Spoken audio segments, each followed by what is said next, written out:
They say every man has a price. For some, it's a briefcase full of unmarked bills. For others, it's a seat at a table where the world's secrets are traded like candy. But for the man I serve, Alessio Morti, the price for a life-and-death favor was a worn-out teddy bear with a missing button eye. I was standing in the shadows of his study, the scent of expensive cedar and heavy tobacco filling the room when she walked in. Chiara Bellini. She's barely 3 feet tall, wearing a pink dress that looks like a smudge of light in our world of shadows. The guards should have stopped her. They didn't. Maybe it was the way she held that toy, like it was the crown jewels of Italy. She didn't ask for money. She didn't cry. She just placed that bear on the boss's desk, right next to his loaded Beretta, and whispered, "Take my teddy bear. Just save my dad." Stick around until the very end, because the choice Alessio makes in that moment, and the phone call he's about to place to Rocco Silvestri, will spark a fire that even we might not be able to put out. You think you know what happens when a man like Morty answers a cry for help, but you have no idea how one innocent bribe is about to dismantle everything we've built. This isn't about a rescue mission.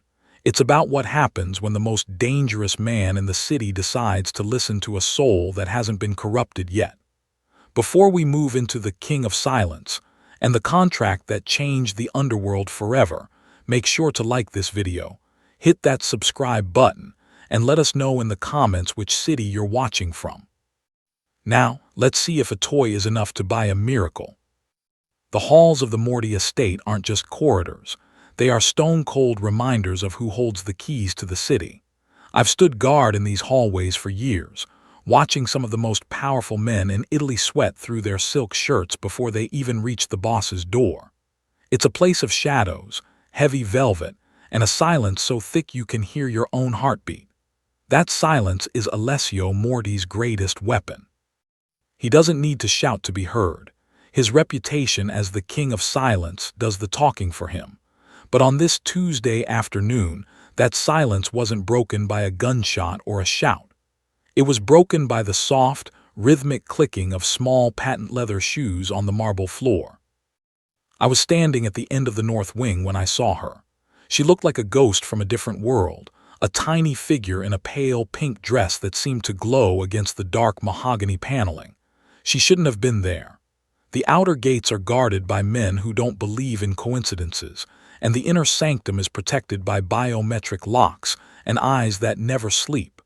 Yet there she was, Chiara Bellini. She was 5, maybe 6 years old, clutching a small bag to her chest like it contained the air she needed to breathe. Her blonde hair was pulled back with a simple white clip, and her eyes were wide, glassy with a mixture of terror and a bravery that made my chest tighten. The guards didn't stop her. I watched them as she passed. Big, scarred men who had buried secrets in the dark of night simply stepped aside. It wasn't because they were soft. It was because there is a specific kind of desperation that acts as a master key. She didn't look left or right. She walked straight to the heavy oak doors of Alessio's private study, the room where lives are traded and fates are sealed. Inside, the room was thick with the scent of cedar and the slow, blue curl of Alessio's cigar smoke. He was sitting behind his desk, a man in his early 30s with a jawline carved from granite and eyes that never fully softened. He wore a dark pinstripe suit, his black fedora tilted just enough to cast a shadow over his brow. He didn't look up when she entered. He just sat there, the smoke rising from his fingers, a silent statue of power. Chiara stopped 3 feet from the desk. The contrast was heartbreaking. On one side, a man who could erase a name from the earth with a single nod. On the other, a girl who probably still needed help reaching the top shelf of a pantry. "My men are usually better at their jobs," Alessio finally spoke. His voice was a low, resonant rumble, calm, heavy, and dangerous. "Why are you in my house, little one?" Chiara didn't flinch. She reached into her bag and pulled out a teddy bear. It was a pathetic thing, matted brown fur, a missing button eye, and a ribbon that had seen better decades. She stepped forward, her small hands trembling as she placed the toy on the mahogany surface, right next to a gold-plated lighter that cost more than most people's cars. "Take my teddy bear," she whispered, her voice cracking the heavy silence of the room. "Just save my dad, please. They said you're the only one who can." I stood by the door, frozen. I've seen men offer millions. I've seen them offer their loyalty, their lands, and their souls. But I had never seen anyone offer a piece of their childhood. Alessio looked down at the bear, his expression unreadable behind the veil of cigar smoke. For a moment, the king of silence was truly silent. He wasn't looking at a toy. He was looking at a contract written in the purest currency there is: hope. To understand why a 6-year-old girl was offering a stuffed animal to the most feared man in the underground, you have to understand the man she was trying to buy back. Elian Bellini wasn't a gangster. He wasn't a soldier or a dealer. He was a ghost in the city's administrative machine, a man who worked in the archives, filing the papers that kept the city's high society secrets buried under layers of bureaucracy. He was the kind of man who took the bus, packed a ham sandwich for lunch, and spent his Saturday mornings teaching Chiara how to ride a bike. But in this city, being honest is often more dangerous than being a criminal. 6 months ago, Elian had stumbled upon a digital trail. It wasn't meant for his eyes. It was a series of ledger entries showing how the city's elite, the clean politicians and the high-ranking commissioners, were siphoning millions from the public works funds. It was a map of corruption that led straight to the mayor's office. A smarter man would have looked away. A more cynical man would have asked for a cut. But Elian Bellini was a father who wanted his daughter to grow up in a world that made sense. He tried to blow the whistle. The system didn't just fight back, it crushed him. Within 48 hours, Elian was framed for the very embezzlement he had uncovered. The evidence was planted with surgical precision. The clean officials stripped him of his job, his home, and eventually his freedom. He was sent to the Blackwood Annex, a high-security facility where the guards are paid to forget which cell belongs to whom. It wasn't a prison sentence. It was a slow-motion execution. The word on the street was that Elian wouldn't survive the year. He was being quietly erased. I watched from the shadows of the study as Alessio picked up the teddy bear.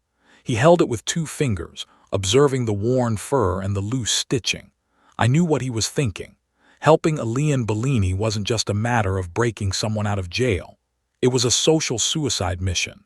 Alessio had a standing pact of non-interference with the city's political elite. They let him run his business at the docks, and he let them run their legitimate scams in City Hall. It was a balance that kept the streets quiet and the profits high. Elian Bellini, Alessio murmured, more to himself than to the girl. He was a man who believed in the truth, a very expensive hobby. Chiara took a step closer, her eyes fixed on the bear in Alessio's hand. "My dad said you were a king," she said, her voice gaining a tiny bit of strength. "He said kings don't let people tell lies about good men." I felt a chill go down my spine. The girl was using a logic that didn't exist in our world. Here, kings were men who protected their territory at any cost. But as Alessio looked at Chiara, I saw his jaw tighten.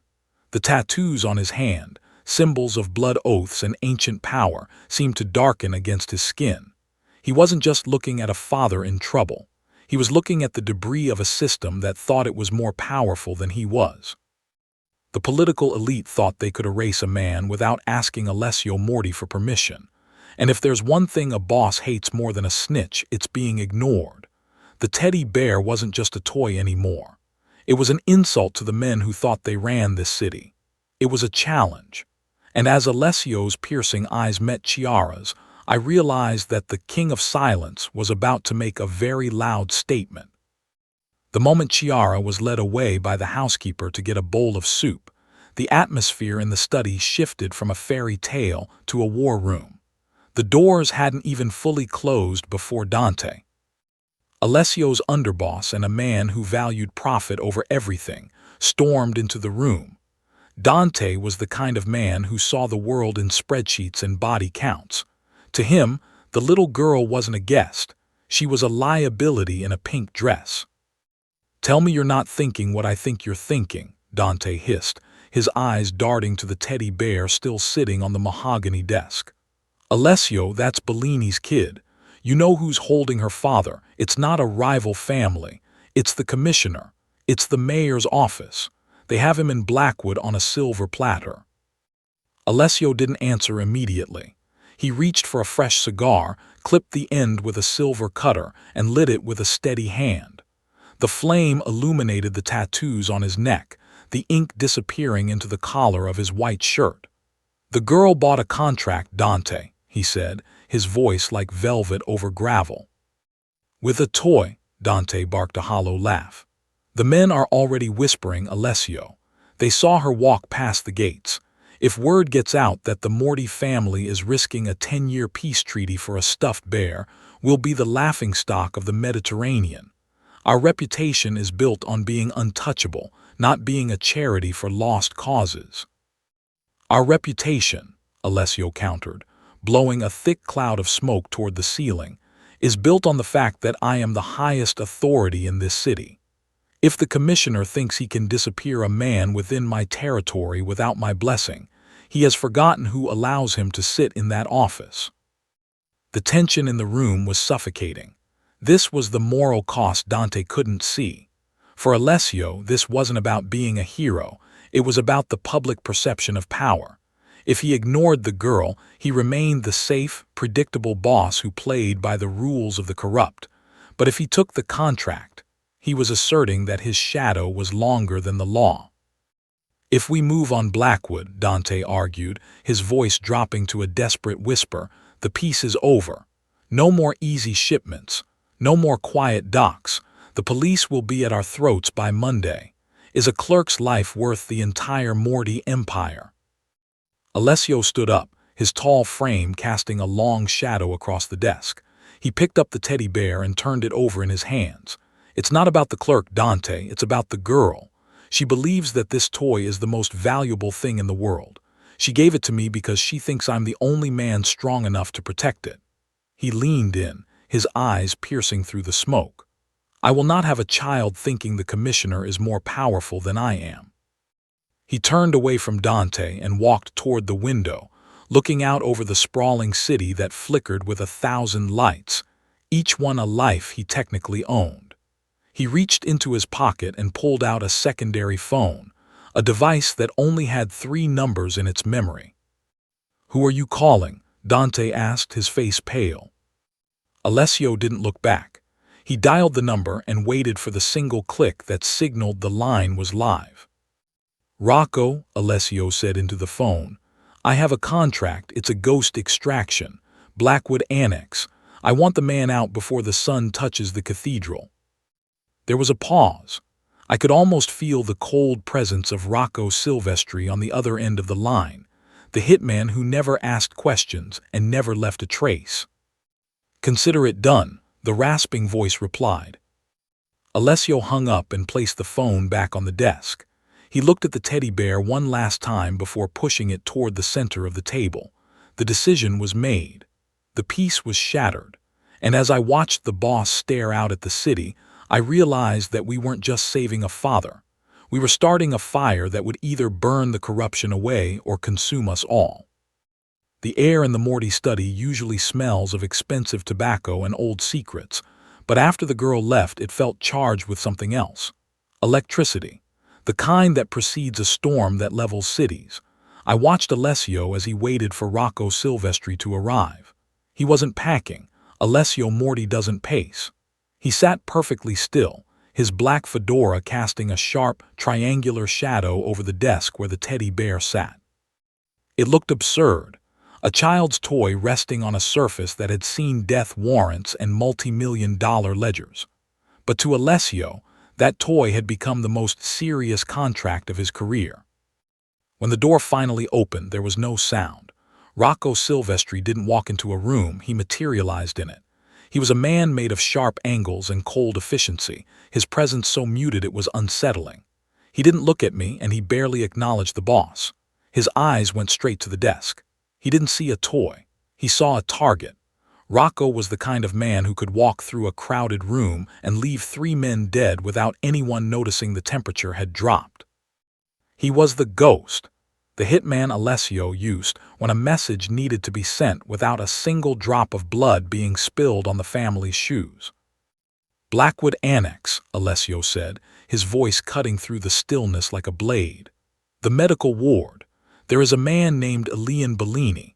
He's being held under a Category Red protocol. That means the guards have orders to let him fade away. I want him breathing, I want him out, and I want him moved to the safe house in the valley before the sun breaks the horizon.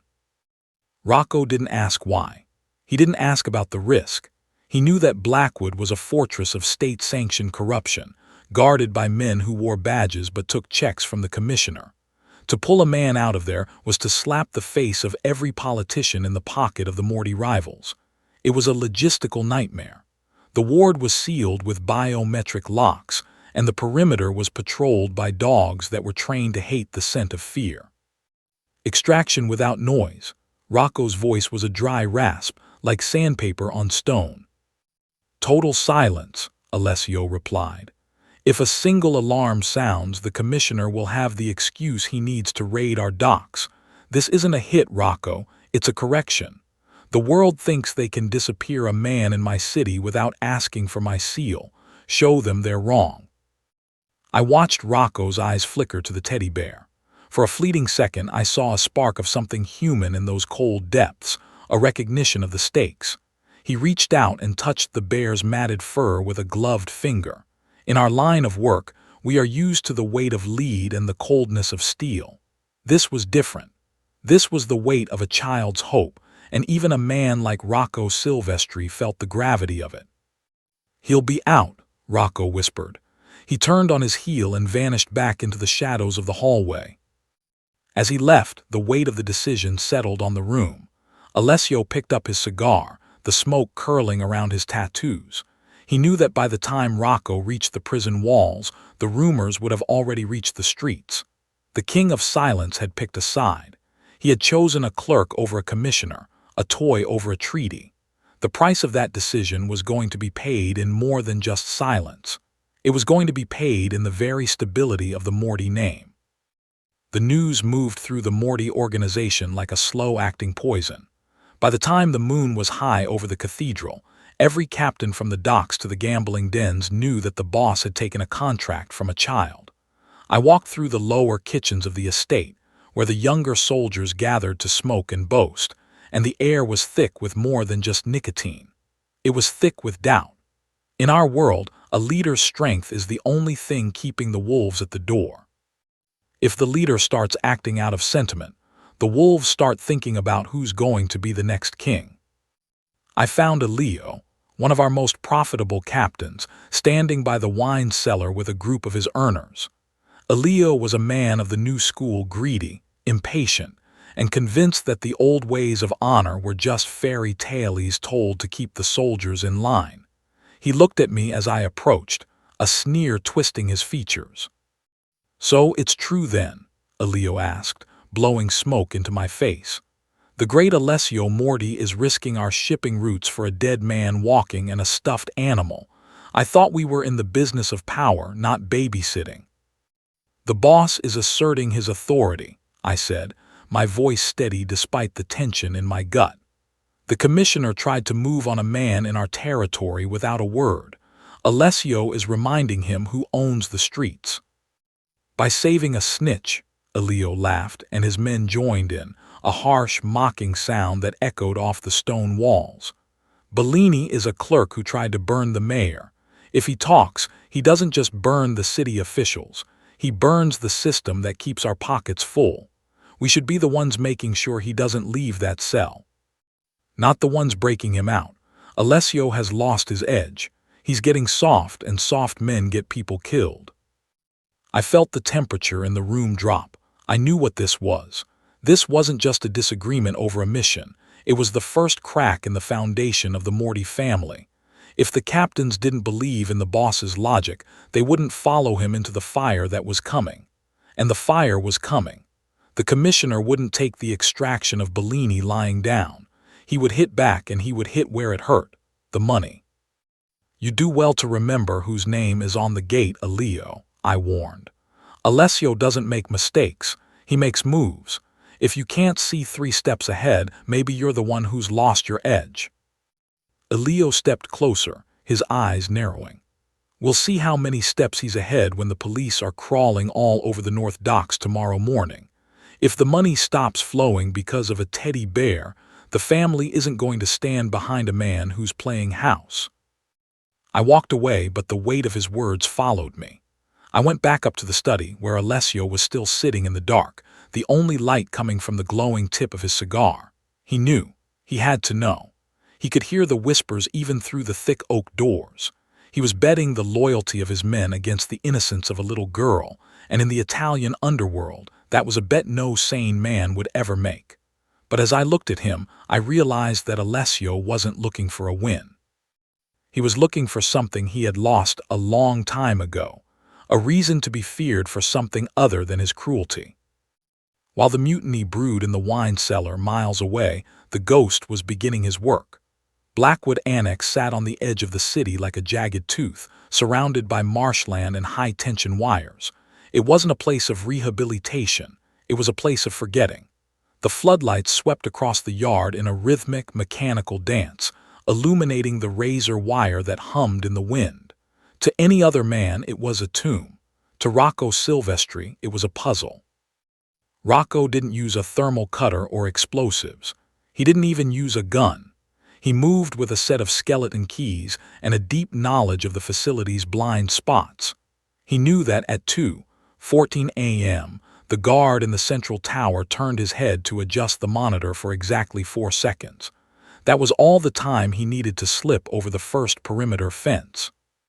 He was a shadow among shadows, his dark tactical gear absorbing the light until he was nothing more than a glitch in the security cameras. Inside the medical ward, the air was cold and smelled of bleach and despair. This was where they kept the Category Red inmates, men like Elian Bellini who were too dangerous to live but too public to kill outright. They were kept in a state of medical sedation, their spirits broken by isolation and the slow drip of chemicals. Rocco moved through the corridor, his footsteps making no sound on the linoleum. He passed cells filled with broken men, but his focus was singular. He found cell 402. Through the small reinforced glass window, he saw a man who looked 20 years older than the photos Alessio had shown him. Elian Bellini was a ghost of a person, his skin sallow, his hands trembling even in sleep. He looked like a man who had accepted that the world had forgotten him. He didn't know that miles away, his daughter had traded her best friend for his life. Rocco worked the lock with a surgeon's precision. When the door clicked open, he didn't rush in. He waited, listening to the hum of the ventilation system, making sure no one had heard the breach. He stepped inside and placed a heavy hand over Elian's mouth just as the man's eyes flew open in terror. "Be silent," Rocco hissed, the sound barely a breath. "I am here on behalf of the king. Your daughter has paid your debt." Elian's eyes widened, tears instantly pooling in the corners. He didn't understand how or why, but the mention of his daughter seemed to breathe life back into his wasted frame. Rocco didn't waste time with explanations. He hauled the man to his feet, supporting his weight as they began the long, agonizing trek back through the labyrinth. The danger wasn't just the guards, it was the timing. Every minute they spent inside the walls increased the chance of a random check.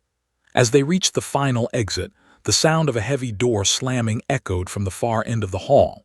A guard was making his rounds, a flashlight beam cutting through the darkness. Rocco pulled Elian into a recessed alcove, his hand moving to the hilt of a ceramic blade. He had orders for no noise, but if the choice was a body or a failed mission, the ghost knew which one he would choose. The light drew closer, the rhythmic thud of boots growing louder, and for the first time in years, I wondered if the king's silence was about to be broken by the sound of a dying man's gasp. While the world outside the estate hummed with the usual chaos of the city, the atmosphere inside the Morty walls had shifted into something surreal. Chiara Bellini didn't stay in a cell, and she wasn't sent away with a polite refusal. Instead, Alessio had ordered the housekeeper, a stern but motherly woman named Enza, to settle the girl into the sun-drenched guest suite on the second floor. It was a room that hadn't seen a guest in years, and certainly never one who owned a coloring book. I stood at the end of the hallway, watching the heavy oak door to the suite. It felt like we were harboring a rare, fragile bird in a cage built for lions. The estate, usually a place of cold business and whispered threats, felt different with her presence. The guards in the foyer, men who had seen the worst the streets had to offer, seemed to adjust their posture when they heard her small footsteps. They didn't speak to her, but I saw the way their eyes followed her, not with suspicion, but with a strange, haunting curiosity. She was a reminder of a life they had all walked away from long ago. She was innocence in its purest form, and in a house built on blood oaths, that innocence felt like a physical weight. I walked into the kitchen later that afternoon and found Enzas setting a bowl of minestrone in front of the girl. Chiara sat at the massive marble island, her feet dangling several inches above the floor. She looked so small against the backdrop of the industrial-sized kitchen. She wasn't eating, she was staring at the doorway. When she saw me, her eyes didn't fill with the fear I expected. Instead, they were filled with a terrifyingly calm expectation. "Is the king busy?" she asked, her voice small but steady. "The boss has a lot to attend to, Chiara," I replied, leaning against the doorframe. I tried to keep my face neutral, the way I always did. "He's a man with many responsibilities." "He has my bear," she said, as if that settled everything. "He promised he would help if I gave him the bear. My dad says a man's word is his heartbeat. If he breaks it, he stops being a man." I felt a lump form in my throat. She had no idea that in this house, words were often weapons, and promises were things you made to buy time. But Alessio was different. He hadn't promised her anything with his voice, but by taking that toy, he had signed a contract that the entire underworld was already starting to scrutinize. I wondered if she knew the danger she had put him in. I wondered if she knew that by asking him to save her father, she was asking him to put a target on his own back. "He's working on it," I said, though I didn't know if that was the truth. "But you need to stay here in the house. The world outside, it isn't like this place." "I know," she whispered, finally picking up her spoon. "Outside is where the people with the badges told lies about my dad. I like it better here. The men here don't pretend to be nice. They just are what they are." I walked away from the kitchen, her words echoing in my mind. She was right. We were monsters, but we were honest monsters. The politicians who had framed Elian Bellini were the true predators, men who hid their cruelty behind laws and press releases. As I climbed the stairs back to the study, I realized that the King of Silence hadn't just taken a contract to save a man. He had taken a contract to prove that a monster's word was worth more than a politician's law. But in this city, proving you have a heart is the quickest way to get it stopped. Rocco Silvestri did not exist in the light. He was a creature of the periphery, a man who lived in the spaces between heartbeats. While Chiara ate her soup in the safety of the estate, Rocco was already 3 miles into the marshlands surrounding the Blackwood Annex. He sat in the cab of a rusted-out delivery truck, his eyes fixed on the perimeter fence. To the average observer, he looked like a man taking a break. To those of us who knew him, he was a predator, calculating the exact frequency of a heartbeat. Rocco didn't use modern technology if he could help it. He believed that anything with a signal could be traced, and anything that could be traced could be killed. Instead, he used a pair of vintage binoculars and a notebook filled with hand-drawn maps of the facility's ventilation system. He had spent the last 4 hours watching the guard rotations. He knew that the guard in the West Tower, a man named Valerius, had a habit of checking his phone every 20 minutes on the dot. He knew that the gate sensor on the north side had a 3-second delay when the wind kicked up over 20 knots. The hitman's phone buzzed in the cup holder. It was a text from the estate, a single word: proceed. Rocco didn't move immediately. He waited for the wind to shift, for the clouds to obscure the moon, for the world to align with his intent. He knew that this wasn't a standard hit. If he killed a guard, the ghost would become a poltergeist, and the noise would bring the city down on Alessio's head. He had to be a surgeon. He had to remove Elian Bellini from the heart of the prison without the patient ever knowing he was on the operating table. He slipped out of the truck and melted into the tall grass. He moved with a fluidity that shouldn't have been possible for a man of his size. He reached the first fence, a chain-link monstrosity topped with razor wire that sang in the wind. Rocco didn't cut the wire. He used a series of custom-made clips to create a gap just wide enough for his frame, then slid through like smoke. Inside the perimeter, the danger tripled. Blackwood was designed to keep people in, but its secondary purpose was to keep the wrong people out. The ground was littered with pressure sensors and infrared trips. Rocco knew the path because he had memorized the blueprints from the city's original construction, blueprints that Alessio had acquired years ago for a moment just like this. He reached the base of the medical ward. Above him, a security camera panned slowly from left to right. Rocco timed his movement to the rhythm of the motor, sticking to the blind spot until he reached the service entrance. He pulled out a small electronic device, the only piece of tech he allowed himself, and pressed it against the keypad. The screen flickered, a series of codes scrolling past until the light turned green. The door clicked open, just a soft mechanical sound, but in the silence of the night it sounded like a thunderclap to his ears. Rocco stepped inside, the sterile smell of the hospital ward hitting him instantly. He was in, but as he looked down the long, white corridor, he saw something that wasn't on the maps. 2 guards were standing outside cell 402, drinking coffee and laughing. They weren't supposed to be there. This was a private detail, paid for by the commissioner to ensure Elian Bellini didn't make it to morning. Rocco's hand moved to the hilt of his blade. The no-noise order was about to be tested. Back at the estate, the atmosphere was reaching a breaking point. I stood in the doorway of the study, watching Alessio.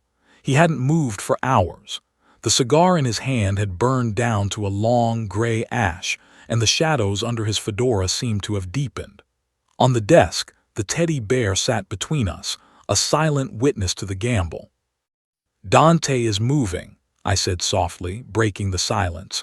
"He's been on the phone with the captains in the South. He's telling them you've gone rogue for a ghost. He's preparing for a vote of no confidence." Alessio finally looked up. His eyes weren't filled with anger. They were filled with a cold, weary clarity. "Dante is a merchant," he said. "He thinks power is something you balance in a ledger. He doesn't understand that true power is the ability to change the rules of the game whenever you choose." "The commissioner called," I added, stepping further into the room. "He didn't leave a name, but the message was clear. He knows someone is sniffing around Blackwood. He said if any unauthorized personnel are found near the annex, he'll consider it a breach of our treaty. He'll shut down the docks by dawn." Alessio stood up, his tall frame cutting a silhouette against the window. He walked over to the desk and picked up the teddy bear.